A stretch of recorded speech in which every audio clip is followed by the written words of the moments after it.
ராயன் திரைப்படத்தோட free ticket டெய்லியும் ஒருத்தருக்கு ஃப்ரீயாக கொடுக்கப்படுகிறது. அதுக்கு நீங்கள் என்ன பண்ணணும்னா, மேலே தெரிகிற இன்ஸ்டாகிராம் ஐடிக்கு ஃபாலோ பண்ணிவிட்டு #ராயன் அப்படிங்கிற ஒரு மெசேஜை லீவ் பண்ணணும். நீங்களும் டிக்கெட் வின் பண்ண வாய்ப்புகள் இருக்குது. ஒரே நாளில் ரிலீஸ் ஆக போகிறதா தங்கலான் அமரன். இதை பற்றி டீட்டெயிலாக தான் பேச போகிறோம். அதாவது அமரன் திரைப்படத்தை ஆகஸ்ட் 15ஆம் தேதி படக்குழு ரிலீஸ் பண்ணலாம் அப்படிங்கிற பிளான்லாம் இருந்தாங்க. ஆனால் படத்தோட ஷூட்டிங் ஒர்க் கொஞ்சம் எக்ஸ்ட்ரா இருந்ததால் படம் ரிலீஸ் டேட் தள்ளி போகிற மாதிரி வாய்ப்புகள் இருந்துச்சு. அதே மாதிரி தான் தங்கலான் திரைப்படம் ஜனவரி மாதமே ரிலீஸ் ஆக வேண்டியது. ஆனால் சில பல பிரச்சனை காரணமாக ஜனவரி மாதம் ரிலீஸ் ஆகாமல் தள்ளி போய் கொண்டே இருந்தது. இப்போ ஃபைனலாக ஒரு ரிலீஸ் டேட்டை கன்ஃபார்ம் பண்ணி படத்தோட ட்ரைலர், படத்தோட அடுத்த சிங்கிள் அந்த மாதிரி அப்டேட் கொடுத்து கொண்டு வருகிறார்கள். இப்போ சிவகார்த்திகேயன் அவர்களோட அமரனும் விக்ரம் அவர்களோட தங்கலான் திரைப்படம் ஒரே நாளில் மோதிக்கொள்ள போகிறதா அப்படிங்கிற கேள்வி எழுந்திருக்கு. அமரன் திரைப்படம் ஆகஸ்ட் 15ஆம் தேதி உலகம் முழுவதும் வெளியாகிறது அப்படிங்கிற தகவல்கள் வெளியாகி இருந்தது.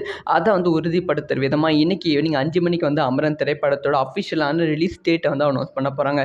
அதே மாதிரி தங்கலான் திரைப்படத்தோட ஃபர்ஸ்ட் சிங்கிளும் இன்னைக்கு ரிலீஸ் ஆகிறது. நாளைக்கு படத்தோட ரிலீஸ் டேட் அனௌன்ஸ் பண்ண வாய்ப்புகள் ரொம்ப ரொம்ப அதிகமாக இருக்குது. இந்த 2 ரிலீஸ் டேட்டும் ஆகஸ்ட் 15ஆம் தேதி இருக்க தான் வாய்ப்புகள் இருக்குது அப்படி சொல்லப்படப்படுகிறது. அதனால் ஆகஸ்ட் 15ஆம் தேதி 2 திரைப்படங்கள் ஒரே நாளில் மோதிக்கொள்ள போகிறது. இந்த 2 திரைப்படம் ரசிகர்கள் மத்தியில் பெரும் எதிர்பார்ப்பு ரிலீஸ் ஆகிற திரைப்படம். இதை பற்றி உங்களோட ஒப்பீனியன் என்ன அப்படிங்கிற விஷயத்த மறக்காமல் கமெண்ட் பண்ணுங்கள்.